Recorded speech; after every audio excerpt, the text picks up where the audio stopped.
सबसे अधिक हैरानी और दुख तब होता है जब पूरे देश में 14 सितंबर को हिंदी दिवस मनाया जाता है। कार्यालयों में, विद्यालयों में तथा विभिन्न संस्थानों में अजीब तमाशे का माहौल होता है। उस दिन कथाकार भीष्म साहनी की एक कहानी चीफ की दावत के नायक की बूढ़ी माँ बहुत याद आती है।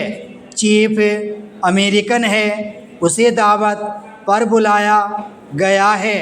उसके साथ साथ दफ्तर के अन्य अफसर भी अपनी पत्नी सहित आएंगे। घर को पाश्चात्य शैली से जितना संभव है सजाया गया है, पर पति पत्नी पति की बूढ़ी माँ को लेकर बेहद परेशान हैं।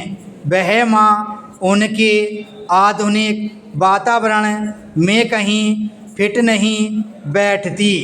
डरी सहमी माँ पुत्र के हर आदेश निर्देश का पालन करती हुई सबसे अलग एक कोने में छिपी बैठी है।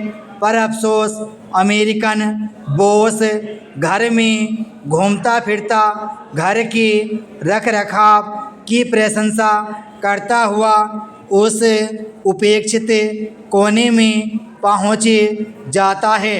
माँ घबराती है। बॉस और उसकी पत्नी माँ में रुचि लेते हैं और माँ से अपने लिए फुलकारी बनाने का वायदा भी लेते हैं। बेटे का स्वार्थ पराकाष्ठा पर पहुँच जाता है। रात में माँ के पीछे पड़कर अपनी तरक्की का वास्ता देकर माँ को फुलकारी बनाने के लिए तैयार कर लेता है। वह एक दिन माँ की महत्ता का दिन बन जाता है। क्या भारतवर्ष में, हिंदुस्तान में हिंदी की ऐसी ही दशा नहीं है? अंग्रेजी विद्यालयों का चलन, विदेशों की ओर गमन और अंग्रेजी का नमन भारत को किस कगार पर ले जा रहा है? विद्यालयों में बोर्ड परीक्षा के परिणाम आने पर गणित, विज्ञान और अंग्रेजी का परिणाम ही महत्वपूर्ण होता है, जबकि हिंदी के 100% परिणाम की ओर कोई ध्यान भी नहीं देता। हिंदी की दुर्दशा की इंतहा तो यह है कि अनेक विद्यालयों में हिंदी के शिक्षकों को वेतन भी दूसरों से कम दिया जाता है। स्वतंत्रता प्राप्ति के पश्चात हिंदी शिक्षक, हिंदी लेखक, हिंदी भाषी स्वयं को हीन समझता है। इससे बड़ी दुर्भाग्य की बात और क्या होगी कि आज़ादी के 57 वर्ष बाद भी भारत की कोई राष्ट्रभाषा नहीं है। अप्रत्यक्ष या अनौपचारिक रूप से लोग हिंदी को राष्ट्रभाषा कह देते हैं, किंतु संविधान के अनुसार हिंदी राजभाषा ही है।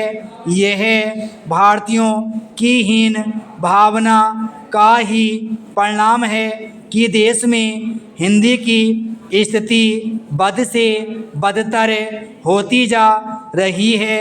अंग्रेज़ों के देश छोड़ने से पहले ही लालची प्रकृति के भारतीय अंग्रेज़ों के रीति रिवाज एवं उनके रहन सहन पर लट्टू होने लगे थे। वे भारतीय अमरवेल की जड़ थे।